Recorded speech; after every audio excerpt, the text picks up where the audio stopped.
part of video for chapter number 5 of history.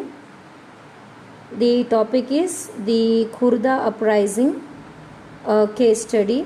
Much before the event of 1857, there had taken place another event of similar nature at place called Khurda in 1817. Here it would be instructive for us to study that event and reflect on how resentment against the colonial policies of the British had been building up since the beginning of 19th century in the different parts of the country.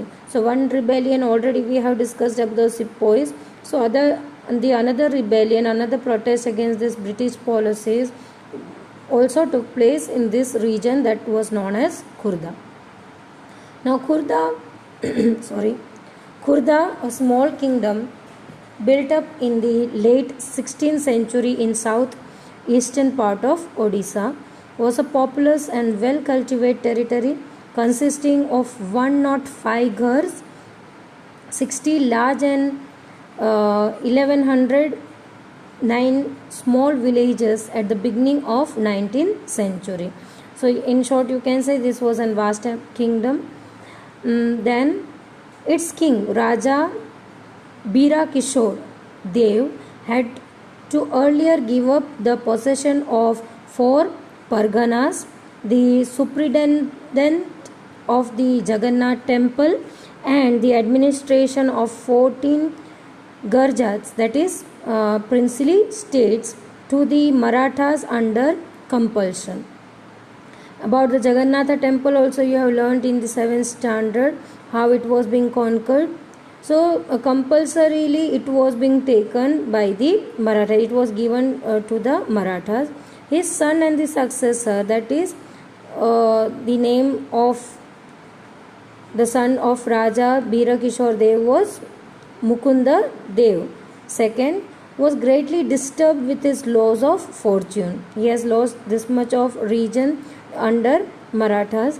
Therefore, sensing an opportunity in the Anglo-Maratha conflict, he had entered into negotiation with the British to get back his lost territories and the rights over the Jagannatha temple. So he talked with the Britishers, and even it means they were supporting the Britishers while the Britishers were having the conflict with the Maratha. So what was the thing they were asking for? They want their rights back, which was being taken by the Marathas, their land back, their properties, and even the right on the Jagannatha temple they want it back.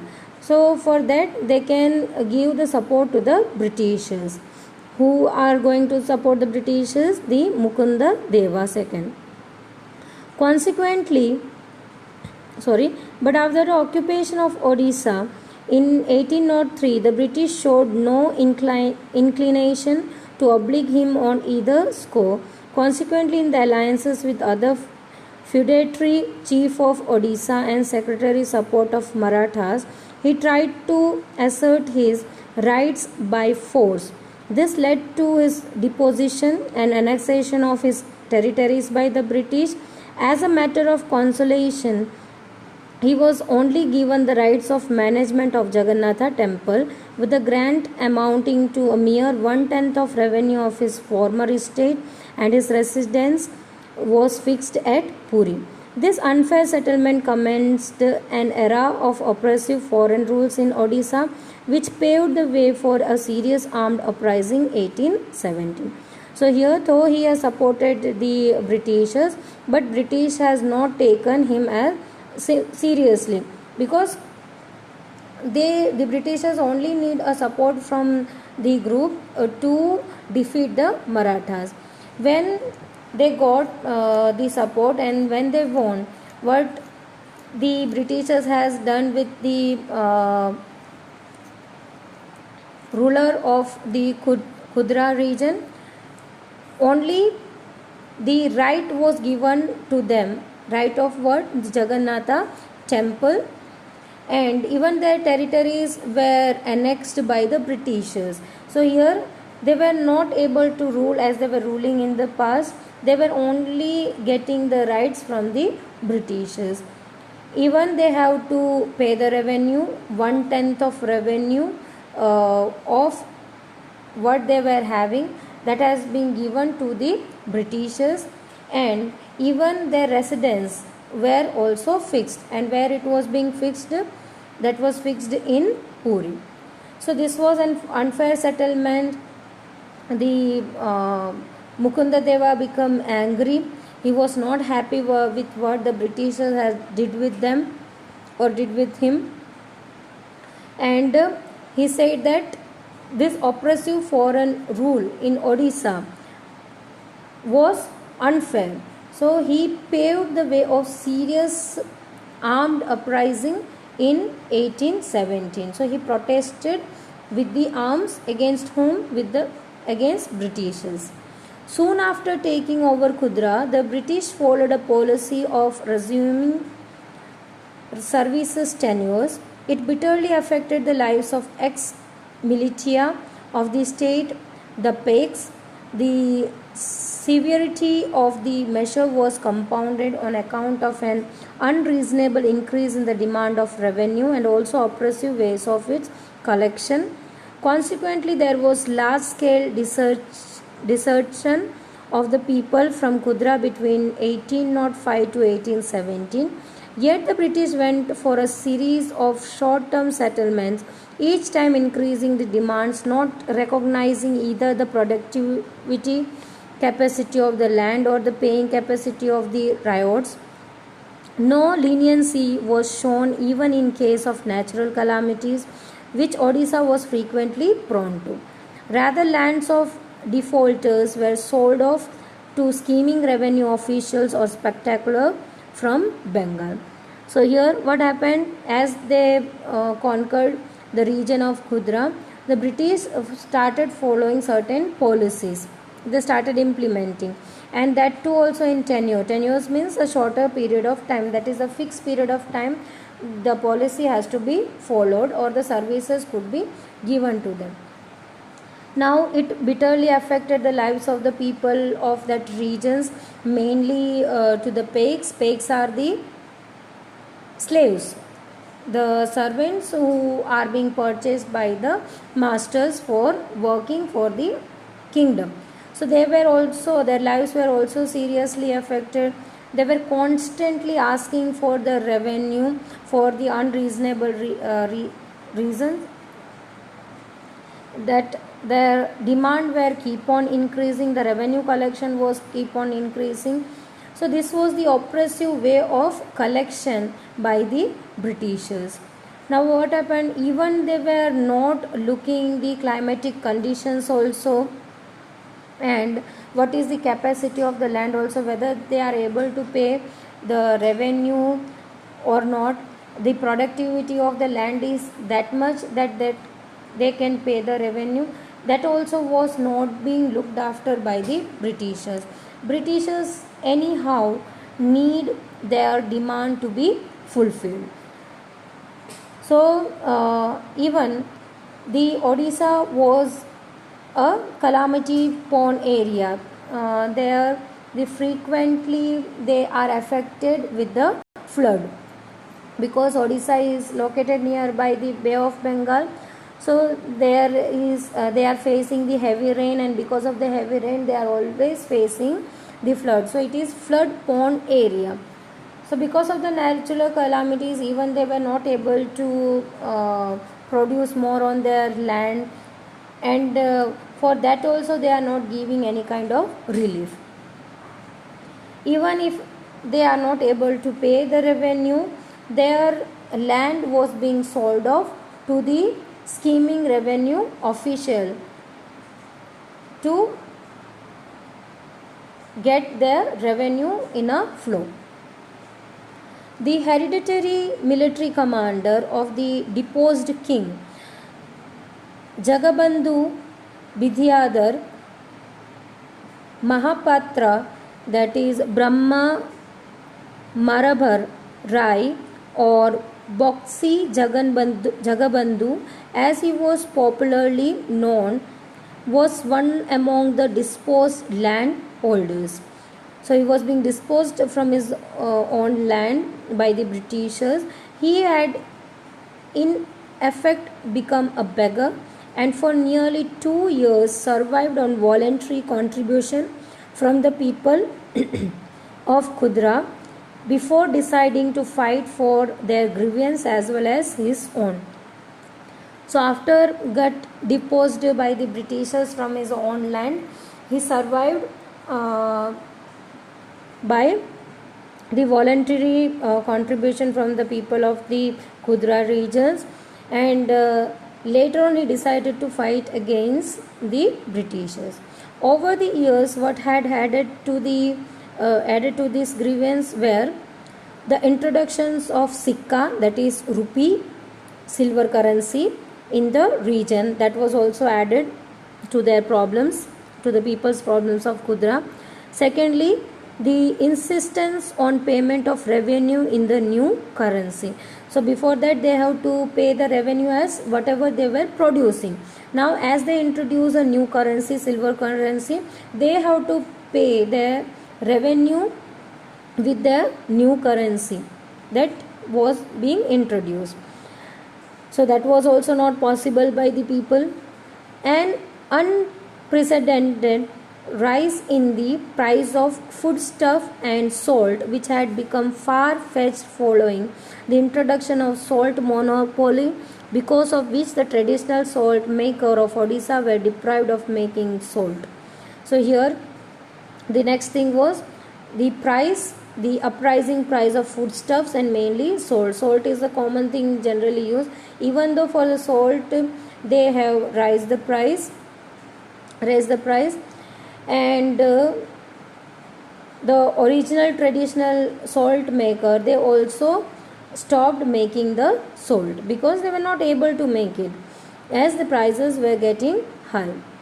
The auction of local estates in Calcutta, which brought in absentee landlords from Bengal to Odisha, beside the incentive and corrupt policy system, also made the situation worse for the armed uprising to take a sinister shape. So the next thing was the auction of local estate in the Calcutta. The estate were kept in auction. The land owner has to purchase it from Bengal or to Odisha. So this is the way how they started exploiting. They were keep on changing the landholders who were capable to purchase the position, they were purchasing it. The uprising was set up on 29 March 1817 as the Paiks attacked the police station and other government establishment at Banpur, killing more than 100 men and took away a large amount of government money. So as the Sepoy has attacked in the Sepoy rebellion, we have read that they were attacking the police station, killing the British officers. The same way here the uprising set off on 29th March 1817, where Paiks, the slaves, has attacked the police station and other government establishment in which region? At Banpur, killing them, and 100 of men were killed and the government money was being looted. Soon its ripples spread in the different directions with Khudra becoming its epicenter. So Khudra was the main center from where the rebellion was started, and it got support from the different direction of the Khudra.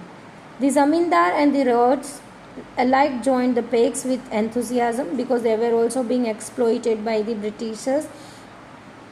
Those who did not were taken to task. A no rent campaign was also started. The British tried to dislodge the Paiks from their entrenched position but failed. So here also Britishers tried that they could stop this rebellion, but they failed over here.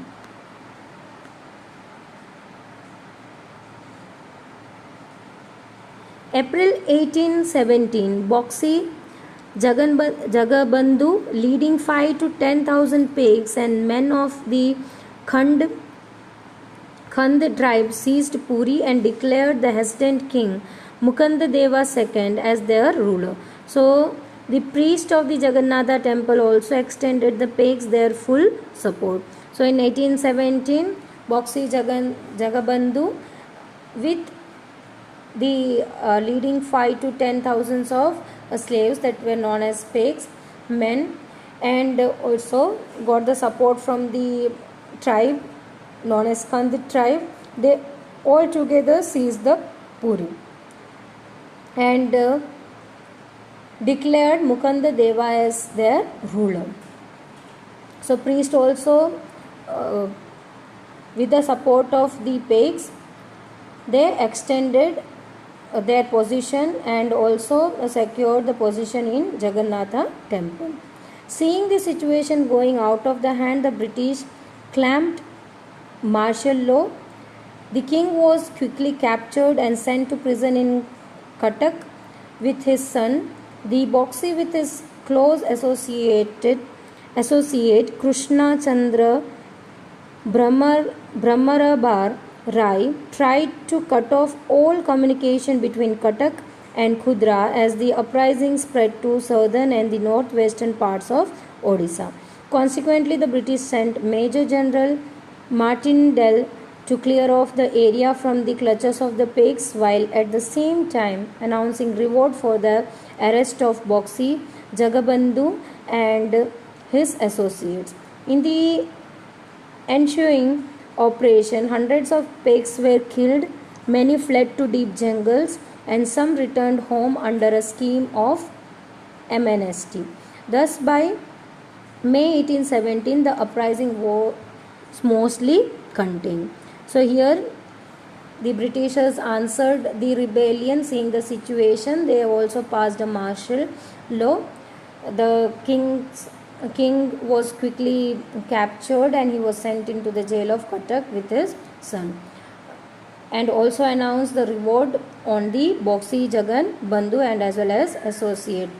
So as the Britishers has taken this step, and even they ordered one of the major general, and his name was Martindale, to clear off the area from the Pegs.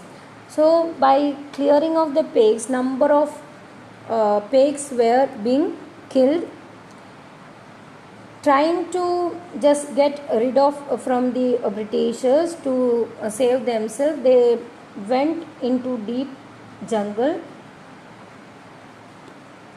saving their lives, and even few of them returned to the home accepting the British offers. But by 1817, the uprising of the Pegs, the rebellion was being suppressed by the Britishers. Now, however, outside Khudra, it was sustained by Boxi Jaganbandhu with the help of supporters like the Raja of Khujung and the unflinching loyalty of the Peg until his surrender in May 1825. On the part of British, henceforth adopted a policy that was leniency, indulgence and forbearance towards the people of Khudra. The price of salt was reduced and necessary reforms were made in police and the justice system. Revenue officials found to be corrupt were dismissed from the service and former landholders were restored to their lands. The son of the king of Khudra, Ramachandra Deva III, was allowed to move to Puri and take charge of affairs of Jagannatha temple with a grant of rupees 24,000.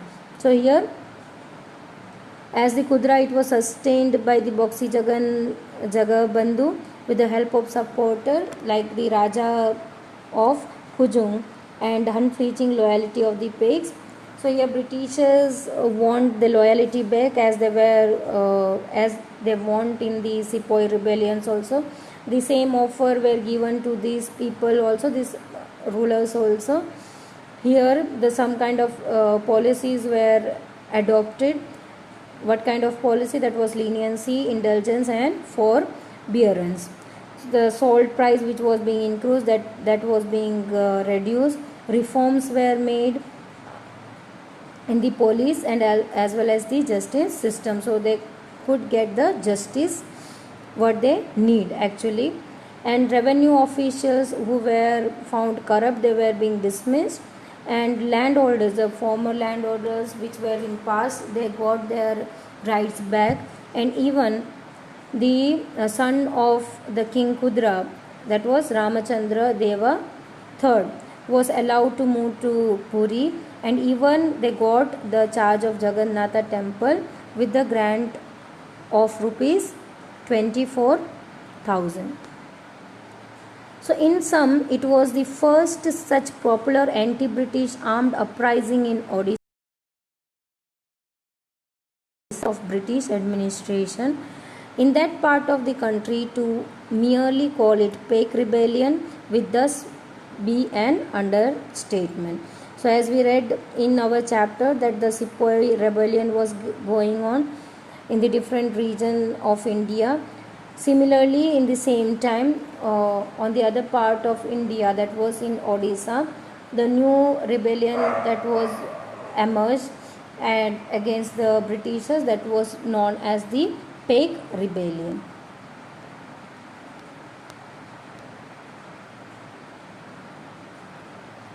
Here you can see elsewhere, that is the different region we are going to talk about. For heavenly kingdom, great peace. While the revolt was spreading in India in 1857, a massive popular uprising was raging in the southern part of China also. So, two rebellion already going on in India was going on, and that was being suppressed by the Britishers later on. That was Pake Rebellion and the Sepoy Rebellion. In the meanwhile, in China also there was a massive uprising of rebellion.